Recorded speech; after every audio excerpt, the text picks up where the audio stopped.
Shalom. First and foremost, I want to give all praises, honor, and glory to Yahweh, Bahasham Yahushai, Bahasham Recha Kodash. Double honors to the elders and the apostles of Great Millstone, and peace and blessings to the elect. And this is a real interesting one here. More with the advancement of AI, which a lot of companies are actually working on the combination of robotics and artificial intelligence, to where it's basically, when people think of robots, they think of the merge of robots and artificial intelligence, because that's what's usually depicted in these movies. But typically, robots don't have the decision making ability, right? At least to the extent that artificial intelligence does. And usually, artificial intelligence by itself is not capable of like physically moving. It needs that vessel. So here, with the combination of both, at least in this article, you have something interesting here, which people might overlook, but I think there's a real lesson to be learned in already seeing things like this. Now, it says here, Real Steel. And Real Steel is a movie, if you weren't, for those that are not aware.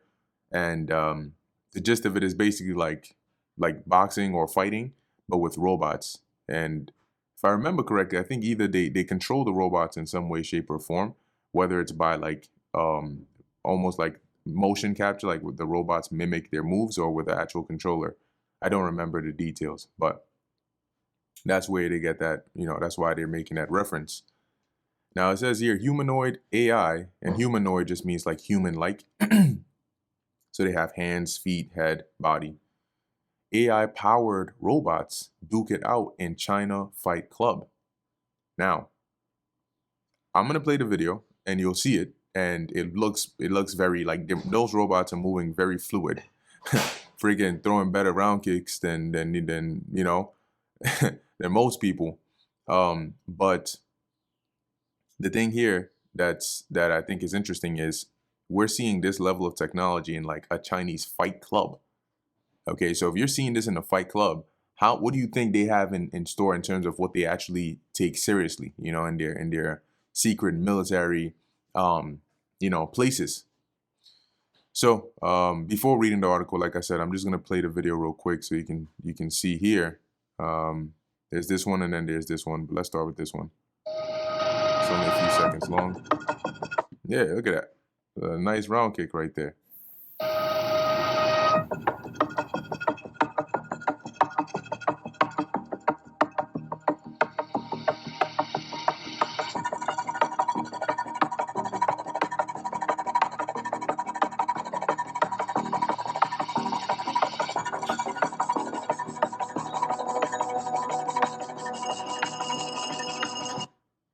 Yeah, just turn that music down. Then it gets up. Boom. Ready to go. See that? This is what they got going on over there in China. And now let's take a look at this one here. All right, China hosts world's first humanoid robot fighting competition, the CMG World Robot Competition. 4 teams and their Unitree G1 robots duked it out in a globally live streamed event. This is a few seconds long.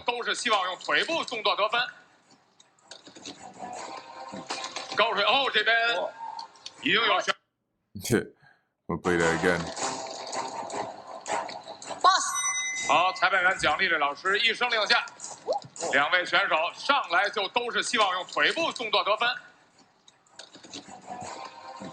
高水鸥这边已经有选。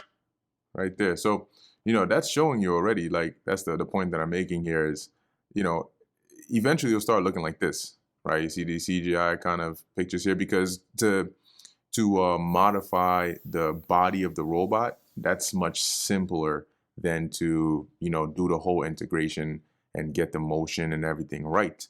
But if they're already at a point like that, utilizing artificial intelligence, then we're not too far away from having them, because then they can just easily increase the size, and Imagine you have a robot like this that's freaking patrolling, the streets.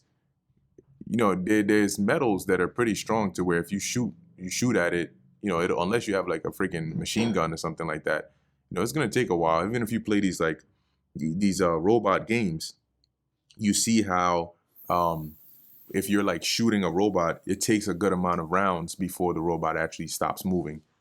So now that it's being controlled or mentally by artificial intelligence, imagine a society where you don't need drivers to drive cars. You don't need police officers because you got robots that are now roaming the streets, being mentally controlled by AI. And you pretty much have a society that's almost alive, like a system that's almost alive, living on its own, and it's basically controlling the populace with little to no guidance from humans.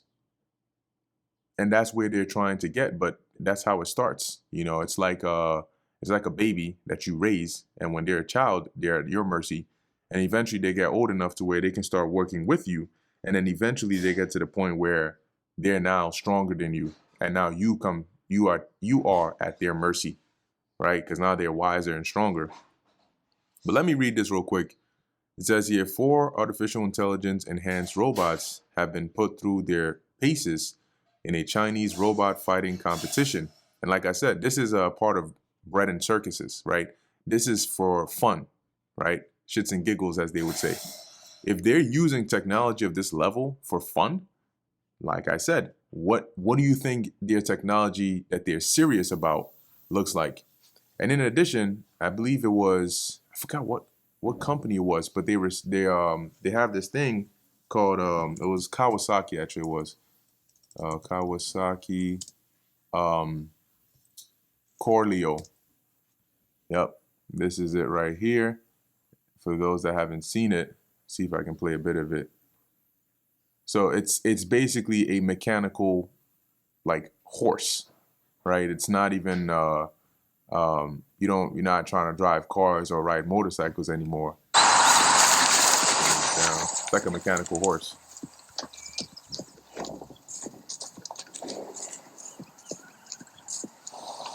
Look at that.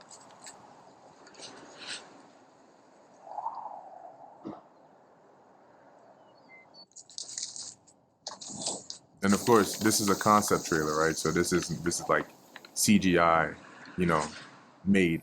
But when you see the actual physical machine, it looks like that as well.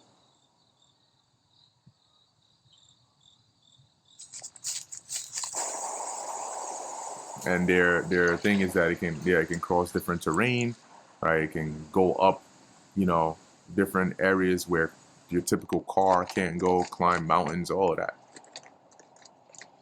So this is what they're busy doing over there. While you people are here doing TikTok videos, this is what they're busy doing over there. Yep. So now imagine an AI robot riding an AI horse. A hydrogen-powered robot horse chasing your ass with a freaking drone hovering above it. Now what? Now what? So, like I said, they're moving, and the thing is, they do these things, like they do the most of the work in silence, and then they come and debut these things and show you, hey, this is what's going on here, this is what's going on there. So it's moving very, very, very quickly, right? When by the time you get introduced to the newest and latest, as they would call it, AI innovation, there's already something much better almost to the finish line behind the scenes. Okay, or something 2, 3, 4, 5 times as greater, because as they're working on these technologies, when they hit a breakthrough, immediately they already have teams that are picking up from that point and working on what's the next step we can go off of from here while we wrap up this current milestone to present it to the people. Okay, so by the time they release something or they demo it, they're already working on what's the next thing that's going to be coming out, building on top of that. That's why these things seem to move so fast, because that's, hey, real quick, this is Daniel chapter 12, verse 4, right? But thou, O Daniel, shut up the words and seal the book, even to the time of the end. Many shall run to and fro, and knowledge shall be increased. And so, first and foremost, you deal with the knowledge on the right-hand side, right, of wisdom, knowledge, and understanding of the Heavenly Father. But generally speaking, you have knowledge more so in the realm of technology, but also in other fields that have increased in these last days, to the point where now you have this robot horses, robot fighters, okay, and you start to see those videos from like Boston Dynamics. You'll see what they really got in store. Okay, so when they start releasing these things out here, man, you'll see why the scriptures refer to the time of Jacob's trouble as a time like never before. You want to talk about martial law troops, and here it is.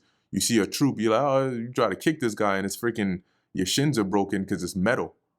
And you realize what's under that suit or that uniform is not even a human. He just looks like one. It says here, the World Robot Competition Mecha Fighting Series had 4 human-controlled robots built by China-based firm Unitree compete in 3 2-minute rounds with winners crowned with a point system. Okay, so it says here that they were human-controlled. But I'm sure there's going to be a part in here that either they in this they leveraged AI in there, or there might be a part that talks about that fully autonomous robots, because that's pretty much where they're headed with it. It says here, according to a May 26th report from the China state-owned outlet the Global Times, Chen Xion, a Unitree team member, said the robots fight in a human-machine collaborative way. See, that's the one right there. With the machine's pre-taught moves, but ultimately a person controls the bot's movements. Okay, that makes sense. So you can, because when you have a robot like that, you need to sort of program the ability to move in a certain way. So for example, if you were to control the robot and say kick, the way the robot actually kicks and maneuvers itself would need to be fine-tuned so that its punches and its kicks move in a more either fast or fluid or realistic manner. It says here, the team with the highest points across the 3 rounds moves on to fight another opponent. A punch to the head was worth 1 point, and a kick to the head was worth 3. Teams lost 5 points if their robot fell, and 10 points if their robot was down for over 8 seconds. AI used to teach real fight moves. During a live stream, the event on the state broadcaster CCTV, Unitree director Wang Qishan, how you say that, said the robotics company used AI technology to let the robots learn. First of all, the motion capture will be based on some professional fighting athletes. And here's the thing. You get a robot that's flexible, that can physically move its body without the traditional robotic restrictions, and you put a brain of a computer or artificial intelligence, right, the pseudo brain inside of it, and it can adapt to that. You pretty much cooked, because it takes, how long it takes people to like actually learn how to fight and sort of wire their brain to move a certain kind of way. AI doesn't take that long, because you may learn how to throw a jab and it may take you a couple months, a couple weeks for your body to like, oh, okay, this is how you do it. And then you got to add this and the head movement, and then moving your body with it, and your hips and the shoulders. That takes you time to get used to. AI is getting fed this like it's freaking, breakfast. And in a matter of hours, minutes, days, weeks, it's like on the level of a professional fighter, because it's being trained on that data. It says here, based on their motion capture data, and you notice it's all about data. Data is like the spirit of the AI. It needs information. It needs something, because it's lifeless without it, right? So it needs information, just like a child needs information in order to learn and grow. The robot will learn these movements in the virtual world, he said. In one of the first matches, a robot in pink headgear fought a robot in black headgear. After a flurry of sometimes misplaced punches and kicks, the black down bot was the first to be knocked down after throwing a kick and falling over. However, the black-clad android came back strong and scored a knockout or a knockdown on the pink in round 3 with a with a front kick. Yeah. I don't really care about the match. Yeah, interesting. So I guess that's what they have on there. But seeing the way they're moving, the fluidness and all of that, keep in mind, a lot of companies are moving very quickly in the direction of adopting and normalizing the use of artificial intelligence in everything. Anything they can think about that can be automated or integrated in here, they're moving in that direction, and they're moving quick, because looking over the years, they've seen how whenever you had a new turning point, like you had the Industrial Revolution, I think that's what it's called, and you had different points in where there was an introduction of a new way when the internet was first introduced. So people are anticipating, okay, this is going to change how we live our lives, and they want to be ahead when that new world comes. They don't want to be behind now trying to catch up. So a lot of companies are moving in this direction very, very, very quickly. And keep in mind, companies pretty much make everything that you use. Companies create apartment buildings that you live in. Companies create doors that are used in your apartment buildings. They create air conditioning. They create TVs. They create everything that is inside your apartment building and the building itself. The roads that you drive on, the traffic lights that you stop at, the cars that you use to drive, the clothes that you wear to get in the car, the food that you eat before you put the clothes on to get in the car, the phone that you use to set your GPS. You see how much your life is influenced by what these companies are doing? So if all companies decided to adopt a certain way to make phones, guess what? You're stuck using that. If they adopted a certain way to make cars, you're stuck doing that. Okay? If they adopted a certain way to design buildings to maybe be keyless or more, AI integrated. So here it is, you go to the main door and it's looking at you like you are not a resident of this apartment or of this complex. Are you here? Do you know somebody here? Are you like, damn freaking security guard is an AI? And it's as crazy as it sounds, that's where the world is going very, very, very quickly. So, yeah, just some news, some food for thought, something to keep in mind, because they're moving very quickly, and truly we're gonna need that divine intervention, because now you can see you're not going up against man, you're not going up against people that make mistakes, you're going up against, this. And maybe it might be quite literal in the future. You see this thing freaking chasing somebody down the street, trying to arrest them. Well, there's that. So anyway, with that, I'm going to end it here. Lord willing, that was edifying to the elect. In closing, I want to give all praises, honor, and glory to Yahweh, Bahasham, Yahweh Shai, Bahasham, Rachak Wadash. Until next time, Shalom.